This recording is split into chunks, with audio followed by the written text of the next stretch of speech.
Beshem Hashem Naase Ve Natsliach. Aujourd'hui, nous parlons de la première étape de l'histoire d'Avner et Yoav. Avner ben Ner, le fils de la sorcière d'Endor, avait été le plus important des personnages de la cour du roi Shaoul. Il était très versé dans la Torah, d'une grande piété et d'excellent caractère.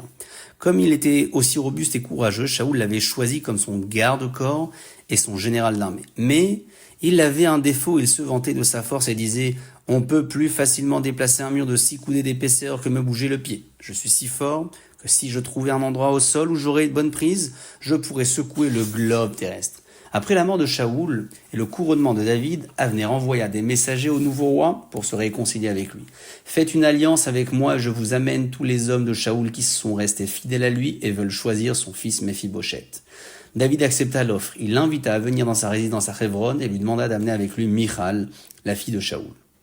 Celle-ci, bien qu'épouse de David, avait dû retourner chez son père quand son mari s'était enfui. Avner partit donc à Hebron avec les soldats qui étaient restés fidèles à Shaoul et avec Michal. David les reçut avec grande joie, leur marqua beaucoup d'honneur et leur prépara même un grand banquet. Lorsqu'Avner quitta David, il retourna au palais de Shaoul pour persuader le reste de la cour d'accepter le nouveau roi. Yoav n'était pas présent à la fête de réconciliation. Lorsqu'il apprit l'alliance conclue avec Avner, il se fâcha. « Je ne crois pas à la fidélité de cet homme. S'il est arrivé jusqu'ici, c'est pour nous espionner. Il voulait savoir le nombre de nos soldats et connaître nos plans pour venir nous attaquer, dit-il au roi. Et sans demander la permission, il courut à ses trousses. Il le rattrapa au milieu du chemin, le saisit fortement, sans lui laisser la possibilité de faire le moindre mouvement. Autour d'eux, les Juifs présents à la scène supplièrent Yoav de le libérer. « Si vous le tuez, nous serons comme des orphelins sans père. La seule raison pour laquelle les Pélishtim, nos ennemis, nous laissent un peu en paix est qu'ils ont peur d'Avner, dirent-ils.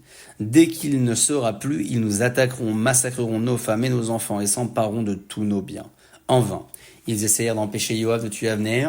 Il resta inébranlable dans sa décision, mais il était prêt à prouver à tous qu'il avait raison. « Je le tue pour venger le sang de mon frère Assaël, leur dit-il. Puis il se tourna vers Avner et lui demanda « Pourquoi as-tu tué mon frère ?» Avner répondit effrayé « Il me poursuivait. Je l'ai averti de cesser de me suivre, mais il ne m'a pas écouté. » Yoav répliqua « Tu n'avais pas besoin de le tuer pour l'arrêter. Tu n'avais qu'à le blesser. Si tu l'avais seulement rendu infirme, vous seriez aujourd'hui encore tous deux en vie. » Mais Avner se justifia en disant « Je craignais qu'il m'atteigne et ne me tue. Il était juste derrière moi et il était rapide comme un cerf. Je n'ai fait que de me défendre. » Avner supplia de lui laisser la vie sauve, mais beaucoup prirent le parti de Yoav. C'est alors que la cruche d'eau vint se présenter à Hachem et dit « Maître du monde, lorsque David prit la cruche d'eau qui se trouvait à côté de Shaoul pour prouver qu'il ne cherchait pas à tuer le roi, Avner dit « David ne l'a pas pris lui-même. C'est un de nos hommes qui nous a trahis et lui a donné. Il empêcha ainsi Shaoul de faire la paix avec David. » Puis les épines dirent à Hachem, maître du monde. Lorsque David coupa un bout du manteau de Shaoul dans la caverne, Avner ne les laissa pas se réconcilier. Il prétendit que les épines avaient déchiré un morceau du vêtement et David n'avait fait que les ramasser. Ainsi se succédèrent les accusateurs contre Avner pour cette première étape de l'histoire de sa vie. Baruch Adonai Le'olam. Amen ve Amen.